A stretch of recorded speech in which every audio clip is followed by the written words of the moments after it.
Hello दोस्तों, उम्मीद करता हूँ कि आप सब लोग खैर वाफियत से होंगे। आज जो हमारा टॉपिक है ये है लिक्विफिकेशन ऑफ गैस, यानी कि हम गैस को किस तरह गैसियस स्टेट से लिक्विड स्टेट में चेंज कर सकते हैं।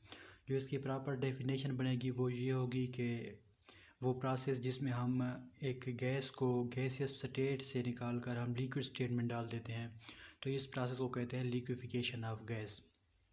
लिक्विफिकेशन ऑफ गैस का जो एक प्रिंसिपल है वो यूँ है कि इसमें जो टेम्परेचर होगा वो लो होगा और इसमें जो प्रेशर होगा वो हाई होगा। ये इसका जनरल प्रिंसिपल है लिक्विफिकेशन ऑफ गैस का कि high pressure low temperature, high pressure low temperature. अब जो दो टर्म्स इस टॉपिक को समझने के लिए बहुत ही अहम हैं वो हैं critical temperature and critical pressure. TC represents critical temperature and PC represents critical pressure। अब critical temperature क्या है? Highest temperature at which gas can exist as liquid, यानी कि वो टेम्परेचर जिसमें हम एक गैस को लिक्विड स्टेट में चेंज कर सकते हैं, या वो टेम्परेचर जिस पर एक गैस लिक्विड में चेंज हो जाती है, या वो टेम्परेचर जिसमें एक गैस लिक्विड बन जाती है, इसको हम कहते हैं critical temperature. The temperature at which gas converts into liquid और gas stands in a liquid state is called critical temperature. For example, इसकी एग्जांपल कौन सी है? इसकी एग्जांपल है ऑक्सीजन की। क्रिटिकल टेम्परेचर अगर हम ऑक्सीजन का देखें तो वो है 154.4 केल्विन, ठीक, 154.4 केल्विन। जब हम इस टेम्परेचर पर ऑक्सीजन को लेके जाएंगे तो वो हमारे पास टेम्परेचर होगा क्रिटिकल टेम्परेचर, यानी कि इस टेम्परेचर पर जो गैस होगी वो लिक्विड स्टेट में एग्जिस्ट करना स्टार्ट कर देगी। ठीक हो गया। अब ये क्रिटिकल टेम्परेचर किस चीज़ पर डिपेंड करता है? ये डिपेंड करता है साइज़ पर, ये डिपेंड करता है शेप पर, डिपेंड करता है इंटरमॉलिक्यूलर फोर्सेस पर। ये तीन चीज़ों पर ये क्रिटिकल टेम्परेचर डिपेंड करता है। उसके बाद जो दूसरी टर्म है ये है क्रिटिकल प्रेशर, PC से इसको रिप्रेजेंट करते हैं।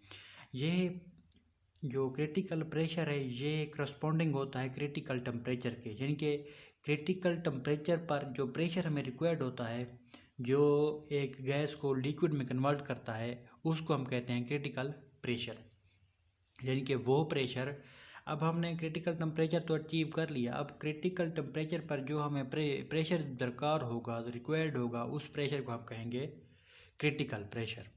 Required pressure at critical temperature to bring liquefaction. Liquefaction से मुराद यही है कि हम जब एक गैस को लिक्विड में कन्वर्ट करते हैं, यानी कि लिक्विड अपना क्रिटिकल टेम्परेचर पर जो हमें प्रेशर ज़रूरत है गैस को गैसियस स्टेट से लिक्विड स्टेट में कन्वर्ट करने के लिए, उसे हम कहते हैं क्रिटिकल प्रेशर। और इसके एग्जांपल देखें तो क्रिटिकल प्रेशर जो ऑक्सीजन का है O2 का वो है 49.4 एटमॉस्फेरिक प्रेशर, 50 इसको यूजुअली समझा जाता है या बोला जाता है। उसके बाद एक टर्म है कि क्रिटिकल वॉल्यूम, जो कि यहाँ पर नहीं लिखी हुई। क्रिटिकल वॉल्यूम वो होती है eight critical temperature and critical pressure. ठीक हो गया। जब हम एक गैस का 1 मोल लेते हैं तो उसको हम कहते हैं कि ये इस गैस का क्रिटिकल वॉल्यूम है।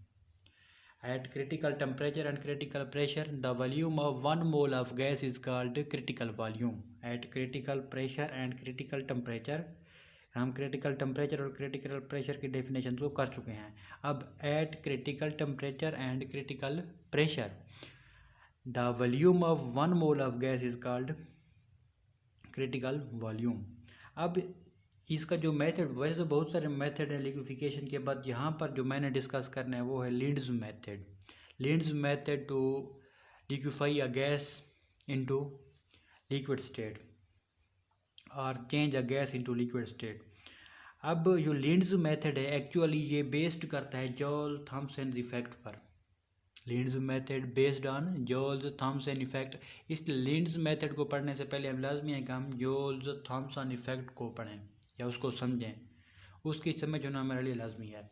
अब जॉल थॉम्सन इफेक्ट के मुताबिक जब हमें गैस को कंप्रेस करते हैं, ठीक है, वो कंप्रेस्ड हो जाती है। उस कंप्रेस्ड गैस को जब हम एक्सपेंड करते हैं एक ऐसे रीजन में जहाँ पर प्रेशर कम है, when a compressed gas is allowed to expand in a region where pressure is reduced, तब क्या होता है कि मॉलिक्यूल जो गैस के मॉलिक्यूल्स होते हैं वो एक दूसरे दूर जाना स्टार्ट कर देते हैं। जब एक मॉलिक्यूल एक दूसरे के से दूर जाना स्टार्ट कर देते हैं तो क्या होता है कि इंटर मॉलिक्यूलर फोर्सेस जो है ना वो क्या करते हैं, वीक होना स्टार्ट हो जाते हैं। तो वो कोशिश करते हैं कि हम मॉलिक्यूल्स को इंटैक्ट रखें, पास रखें। तो वो इस प्रोसेस में एनर्जी गेन करते हैं।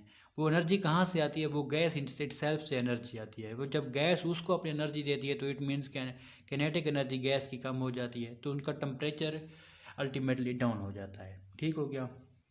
फॉर एग्जांपल एक कंप्रेस्ड गैस थी हमारे पास, ये मॉलिक्यूल देखें आप, ये कंप्रेस्ड है।